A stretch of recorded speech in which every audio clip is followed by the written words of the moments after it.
میں میر کی عظمت سے زیادہ ان کے خبت عظمت کو سلام کروں گا کہ اگر یہ خبت عظمت میر کے اندر نہ ہوتا تو اردو کو اتنا بڑا شاعر نہیں ملتا۔ دراصل اچھی شاعری الہامی دیوانگی سے بھی پیدا ہوتی ہے، ڈیوائن میڈنس سے اچھی شاعری پیدا ہوتی ہے، اور جنون کا تخلیق سے بہت گہرا رشتہ ہے۔ میر کی تفہیم کے بہت سے زاویے ہو سکتے ہیں۔ ظاہر ہے کہ میر میرے ذہنی نصاب کا حصہ نہیں رہے ہیں، تو میں ویسے ہی مطالعہ کرتا ہوں جیسے ایک عام قاری نے مطالعہ کیا ہوگا۔ تو میں نے اپنے مقالے کا عنوان رکھا ہے میگلومینیا اور میر تقی میر۔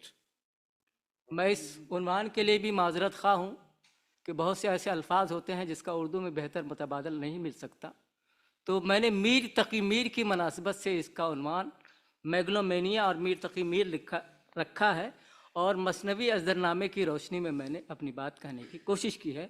مضمون بہت طویل ہے، میرے خیال سے 15-20 منٹ لگ سکتے ہیں، لیکن میں کوشش کروں گا کہ 5 سے 10 منٹ میں ہی اپنی بات ختم کر دوں۔ میر محمد علی متقی کے فرزند میر تقی میر اکبر آبادی بھی اسی کائنات کے ایک فرد تھے جو مجموعہ اجداد ہے۔ ان کی شخصیت اور شاعری میں بھی تضادات کی کیفیت نمایاں ہے۔ کہیں میر تقی میر خود کو عاجز ترین خلق عالم کہتے ہیں، تو کہیں یہ بھی کہتے نظر آتے ہیں کہ ریختہ رتبے کو پہنچایا ہوا اس کا ہے، معتقد کون نہیں میر کی استادی کا۔ ریختہ کاہے کو تھا اس رتبے عالی میں میر، جو زمین نکلی اسے تا آسماں میں لے گیا۔ اگرچہ گوشہ نشی ہوں میں شاعروں میں میر، پہ میرے شور نے روئے زمیں تمام کیا۔ ہر ورق ہر صفحے میں ایک شعر شور انگیز ہے، عرصہ محشر کا عرصہ ہے میرے دیوان کا۔ میر کی تنقیدی فکر میں بھی یہی تضاد ہے۔ نکات الشعراء میں مرزا محمد رفیع سودا کو ریختہ کا ملک الشعراء کہتے ہیں، مگر بعد میں وہی میر یہ بھی فرماتے ہیں، طرف ہونا میرا مشکل ہے میر اس شعر کے فن میں، یوں سودا کبھو ہوتا ہے سو جاہل ہے کیا جانے۔ میر تنقید میں بھی ایسے ہی تضاد اور تناقض کا عکس نظر آتا ہے۔ میر کو زیادہ تر ناقدین اشعار کی بنیاد پر سہل ممتنع کا شاعر کہتے ہیں۔ نازکی اس کے لب کی کیا کہیے، پنکھڑی ایک گلاب کی سی ہے۔ میر ان نیم باز آنکھوں میں ساری مستی شراب کی سی ہے۔ ہم ہوئے تم ہوئے کہ میر ہوئے، اس کی زلفوں کے سب اسیر ہوئے۔ شام سے کچھ بجھا سے رہتا ہوں، دل ہوا ہے چراغ مفلس کا۔ اور بھی بہت سارے اشعار ہیں، میں چھوڑتا ہوں۔ مگر میر کے ہاں مصطبہ محبلہ جیسے ثقیل اور اسیر الفہم الفاظ بھی ملتے ہیں۔ کچھ ناقدین میر کو یارباش منکسر المزاج بتاتے ہیں، اور یہ بھی کہتے ہیں کہ میر جنازہ بردوش نہیں تھے۔ بقول خواجہ احمد فاروقی وہ دوستوں کے ساتھ سراپا اختلاط تھے، ان کی محفلوں میں گرم جوشی کے ساتھ شریک ہوتے تھے۔ میر کا یہ وصف واقعی قابل رشک ہے کہ وہ نہایت خوددار اور غیرت مند تھے۔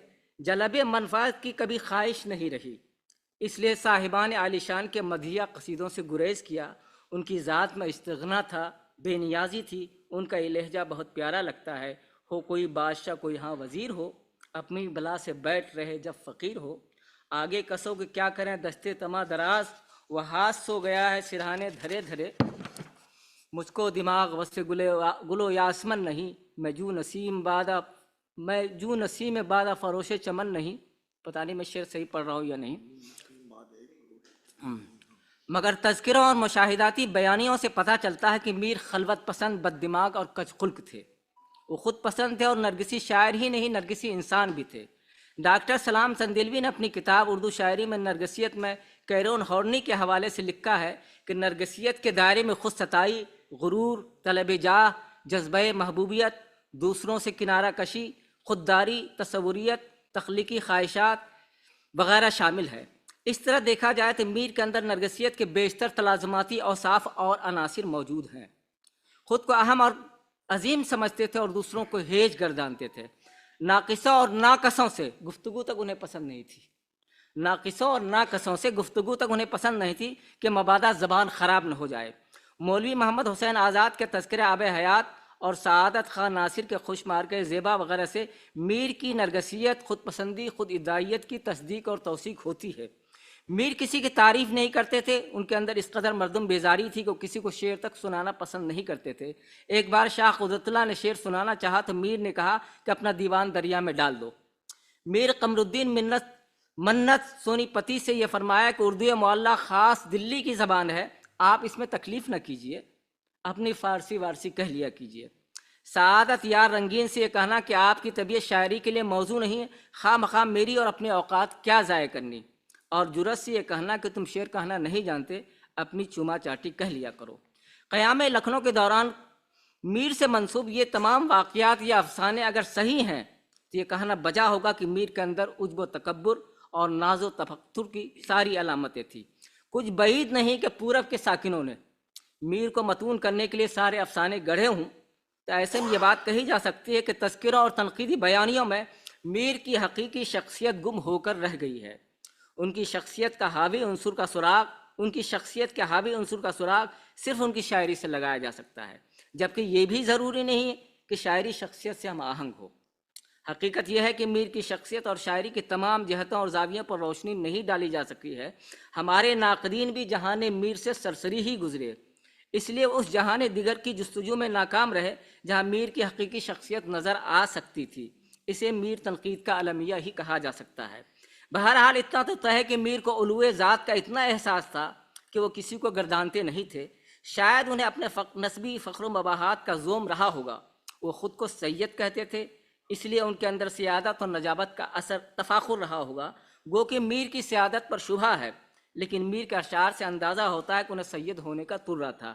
اپنے ایک شعر میں انہوں نے کہا ہے، پھرتے ہیں میر خار کوئی پوچھتا نہیں، اس عاشقی میں عزت سادات بھی گئی۔ اے غیر میر تجھ کو گر جوتیاں نہ مارے، سید نہ ہوئے تو پھر کوئی چمار ہوئے۔ مگر میر کی سیادت پر قائم چاندپوری اور مرزا محمد رفیع سودا کو شبہ ہے۔ سودا تو میر کو نان بائی کی اولاد سمجھتے تھے۔ اس تعلق سے سودا نے ایک شعر بھی کہا تھا، بیٹھے تنور تبا کو جب گرم کر کے میر، کچھ شیر مال سا سامنے نان کچھ پنیر۔ میر تقی میر سید ہوں یا نہ ہو، مگر ان کا طرز احساس اشرافیی ضرور تھا۔ وہ طبقاتی تفاوت اور تقسیم کے حامی تھے، اس لیے وہ شاعری جیسے فن شریف کے لیے اجلاف کو اہل نہیں گردانتے تھے۔ ان کا کہنا تھا، دخل اس فن میں نہ تھا اجلاف کو، کچھ بتاتے تھے بھی سو اشراف کو۔ تھے ان ایام میں استاد فن، ناقصوں سے وہ نہ کرتے تھے سخن، جلفواں زنہار پاتے نہ تھے بار، شاعری کاہے کو تھی ان کا شعار، نکتہ پردازی سے اجلافوں کو کیا، شعر سے بجاز و ندافوں کو کیا۔ شعر و سخن کے باب میں میر گویا اشرافیہ کی اجارہ داری کے قائل تھے۔ ان کے خیال میں اجلاف کی وجہ سے شاعری کا جمالیاتی معیار مجروح ہوتا ہے کہ یہ لوگ شعر و سخن کی نزاکتوں اور لطافتوں سے ناآشنا ہوتے ہیں۔ میر کے اسی اشرافیائی انداز فکر نے ان کے اندر شاعرانہ تعلی پیدا کر دی تھی۔ وہ اپنے سوا دوسروں کو کمتر حقیر گردانتے تھے، اس لیے کچھ لوگوں کا خیال ہے کہ میر تقی میر میگلو مینیاک تھے، خبط عظمت کے شکار، انہیں تفضیل کل اور کلی تفوق کا ادعا تھا۔ غالب کے ہاں بھی تعلیق اشعار ملتے ہیں، مگر غالب معاصرین کے تخلیقی وجود کا انکار نہیں کرتے۔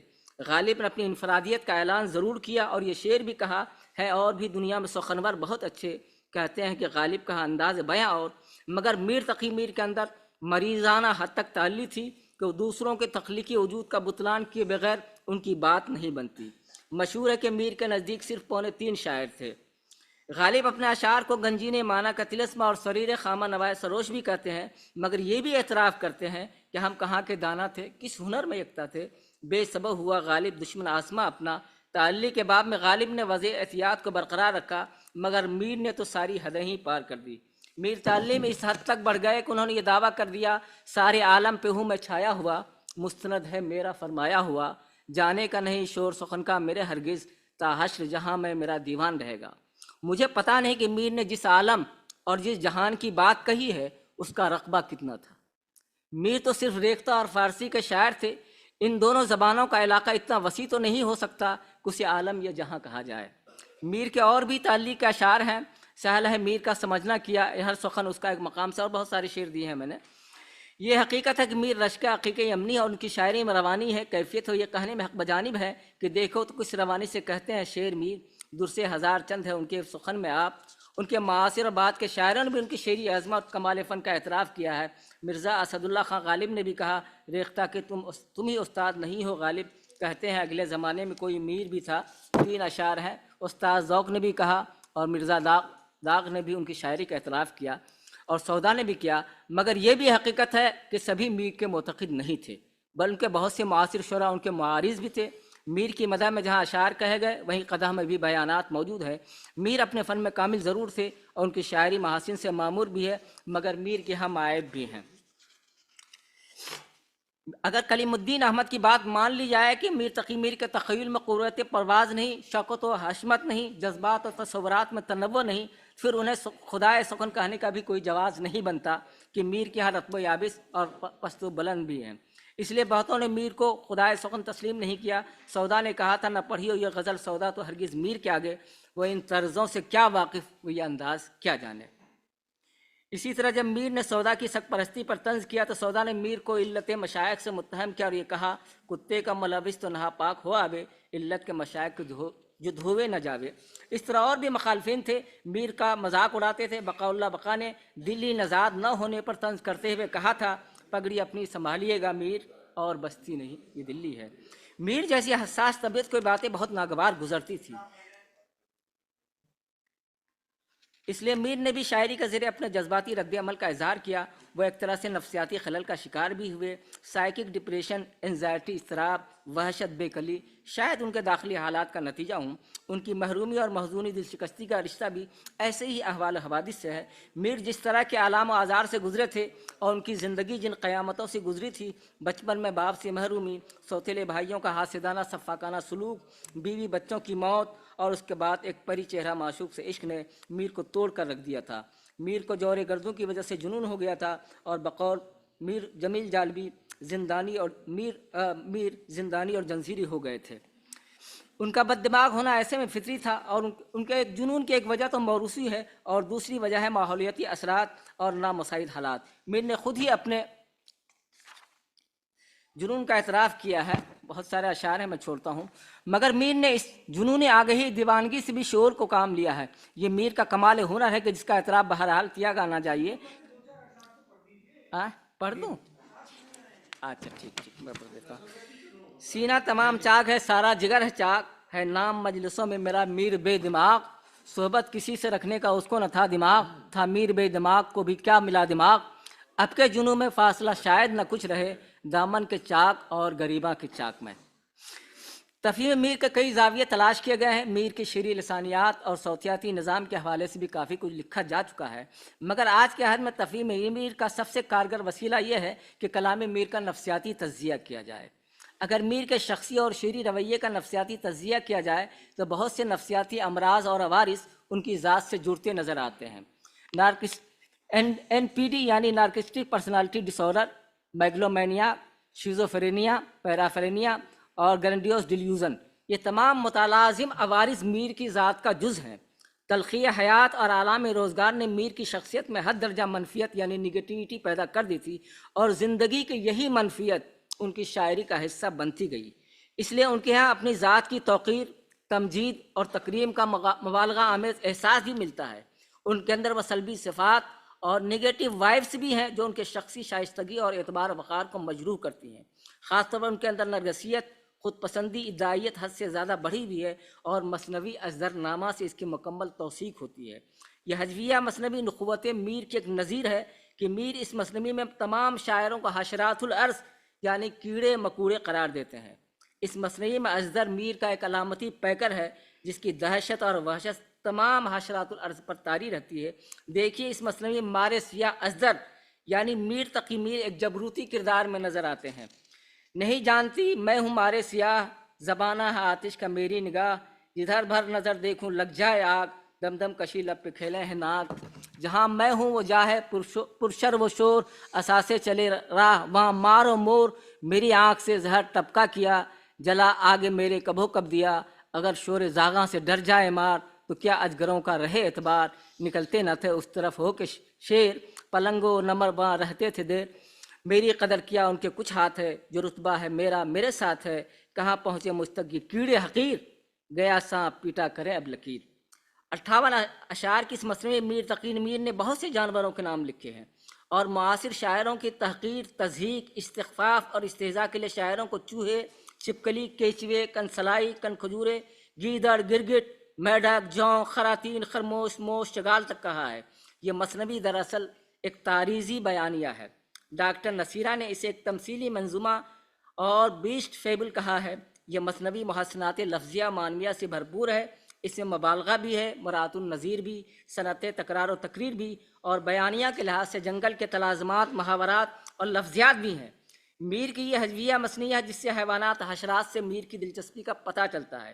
اس مثنوی میں ایک طرح اشرافیائی اور حاشیائی کرداروں کا تصادم بھی ہے۔ میر کا ارتکاز صرف اپنی ذات پر تھا، وہ چاہتے تھے کہ انہی کی ذات باب سخن میں ملجو ماوا اور ملجے خلائق ہو اور دلوں میں صرف ان کی سخن ترازی کا نقش قائم رہے۔ شاعران حال کو جہالت شعار جانتے تھے، اسی لیے اپنے ایک شعر میں میر نے کہا تھا، نہ رکھو کان نظم شاعران حال پر اپنے، چلو ٹک میر کو سننے کے موتی سے پروتا ہے۔ میر کی یہ مثنوی ازدرنامہ ان کے شخصی رویے، تفکیری عمل، تھاٹ پروسیس اور ذہنی معروض کا بھی آئینہ ہے۔ اس میں شاعروں کو طنز و تعریض کا اس طرح نشانہ بنایا گیا کہ قدرت اللہ قاسم کو کہنا پڑا کہ اس کے کہنے والے پر 100,000 نفری ہے، اور شاہ حاتم کے شاگرد میر محمد امان نثار نے تو اس کے خلاف ایک قطعہ بھی لکھ دیا، اور کی سنتا نہیں اپنے کہے جاتا ہے تو، ہم تو دیوانے ہیں تیری حجت و تقریر کے، حیدر کرنار نے وہ زور بخشا ہے نثار، ایک دم میں کروں ازدر کے کلے ایک دم میں دو کروں ازدر کے کلے چیر کر۔ میر کی اکثر حجویہ مثنیوں میں تعریض اور تعارض کا یہی رنگ نظر آتا ہے۔ تنبیہ الجہال، حجو نااہل، حجو سگ پرست زیادہ تر معاصرانہ چشمک پر مبنی ہے، ان میں فضلات اور فضولیات کا بھی وافر عنصر ہے۔ اس لیے سرشاہ سلیمان کا خیال ہے کہ امر واقعہ یہ ہے کہ اکثر مثنویات جن میں کتے، بلی، بکری اور مرغ کے قصے درج ہیں نہایت گریف ہوئی ہیں۔ میر نے ہم عصر شاعروں کو تخلیقی وجود کا انکار کر کے اپنی تخلیقی ذات کا اثبات کیا ہے۔ بہت ممکن ہے کہ میر کو اس وقت کے تخلیقی زوال اور زبونی کا شدت سے احساس رہا ہو، اس لیے مثنویاں لکھی ہوں، مگر حقیقت میں میر کا منفی ذہن ہی اس نوع کی مثنویوں کا اصل محرک ہے۔ شکریہ۔